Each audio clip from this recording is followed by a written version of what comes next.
আসসালামু আলাইকুম দর্শক, পিপলস পার্সপেক্টিভের পর্বে আপনাদের সবাইকে স্বাগত জানাচ্ছি। আমি তানজিলা টুইঙ্কেল। ত্রয়োদশ জাতীয় সংসদ নির্বাচনে জয়ী হয়ে সরকার গঠন করতে যাচ্ছে বাংলাদেশ জাতীয়তাবাদী দল বিএনপি। অন্যদিকে ৭৭ আসন পেয়ে সংসদে প্রধান বিরোধী দল হতে যাচ্ছে বাংলাদেশ জামায়াত ইসলামী এবং তাদের নেতৃত্বাধীন ১১ দলীয় ঐক্যজোট। তবে নির্বাচনের ফল ঘোষণার পর থেকে রাজনৈতিক অঙ্গনে নতুন করে আলোচনা এসেছে ছায়ামন্ত্রী পরিষদ গঠনের বিষয়টি। বিশেষ করে সুনামগঞ্জ ২ আসনের পরাজিত প্রার্থী ও সুপ্রিম কোর্টের জ্যেষ্ঠ আইনজীবী মোহাম্মদ শিশির মনির তার ভেরিফাইড ফেসবুক পেজে এক পোস্টে বলেন, আমরা ছায়ামন্ত্রী পরিষদ গঠন করব ইনশাআল্লাহ। আর এরপর থেকে আলোচনা আরো জোরদার হয়। ছায়া মন্ত্রিসভা কি? সংসদীয় গণতন্ত্রে সরকারের পাশাপাশি একটি সংগঠিত ও প্রস্তুত বিরোধী শক্তি থাকা গণতন্ত্রের সুস্থতার জন্য অত্যন্ত গুরুত্বপূর্ণ। এই প্রেক্ষাপটে ছায়া মন্ত্রিসভা বা শ্যাডো ক্যাবিনেট হলো প্রধান বিরোধী দলের গঠিত একটি বিকল্প মন্ত্রী পরিষদ, যা ক্ষমতাসীন সরকারের সমান্তরালে কাজ করে। সরকারের প্রতিটি গুরুত্বপূর্ণ মন্ত্রণালয়ের বিপরীতে বিরোধী দল একজন করে ছায়ামন্ত্রী মনোনীত করে।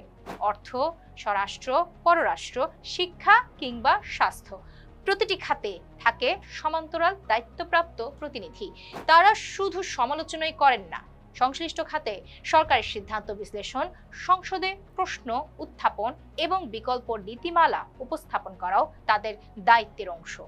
ছায়া মন্ত্রী পরিষদের উৎপত্তি হয়েছিল ব্রিটিশ সংসদীয় ব্যবস্থায়, বিশেষ করে ইউনাইটেড কিংডমে। ১৯ শতকে ওয়েস্টমিনিস্টার ভিত্তিক পার্লামেন্টারি পদ্ধতির বিকাশের সঙ্গে সঙ্গে প্রধান বিরোধী দল একটি সংগঠিত কাঠামো তৈরি করে, যাতে তারা ক্ষমতাসীন সরকারের প্রতিটি মন্ত্রণালয়ের কার্যক্রম নিবিড়ভাবে পর্যবেক্ষণ ও সমালোচনা করতে পারে।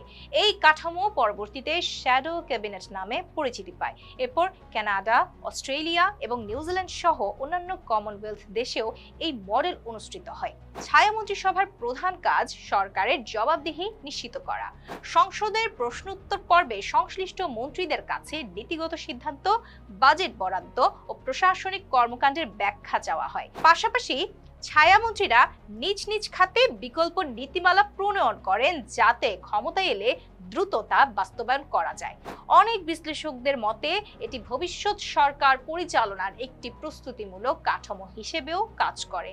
গণমাধ্যমে বক্তব্য ও জনসম্পৃক্ততার মাধ্যমে তারা জনমত গঠন এবং সরকারের কার্যক্রম সম্পর্কে সচেতনতা তৈরিতেও ভূমিকা রাখে।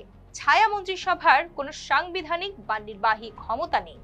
এটি মূলত রাজনৈতিক ও নীতিগত প্রভাবের মাধ্যমে কাজ করে। বিরোধী দল শক্তিশালী ও সংগঠিত হলে ছায়া মন্ত্রিসভা কার্যকর ভূমিকা রাখতে পারে, অন্যথায় এটি কেবল আনুষ্ঠানিক ঘোষণায় সীমাবদ্ধ থাকার ঝুঁকি থাকে। তবুও গণতান্ত্রিক ব্যবস্থায় ক্ষমতার ভারসাম্য রক্ষা, স্বচ্ছতা বৃদ্ধি এবং নীতিগত প্রতিযোগিতা সৃষ্টিতে এর ভূমিকা গুরুত্বপূর্ণ বলে মনে করেন বিশ্লেষকরা। বাংলাদেশে আনুষ্ঠানিকভাবে ছায়া মন্ত্রিসভা প্রতিষ্ঠিত নয় এবং সংবিধানেও এর সরাসরি উল্লেখ নেই। তবে বিভিন্ন সময়ে বিরোধী রাজনৈতিক দলগুলো প্রতীকীভাবে খাতভিত্তিক দায়িত্ব বন্টনের উদ্যোগ নিয়েছে।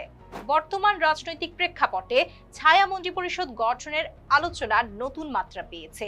এটি বাস্তবায়িত হলে দেশের সংসদীয় চর্চায় নতুন একটি দৃষ্টান্ত স্থাপিত হতে পারে, এমনটি মনে করছেন পর্যবেক্ষকরা।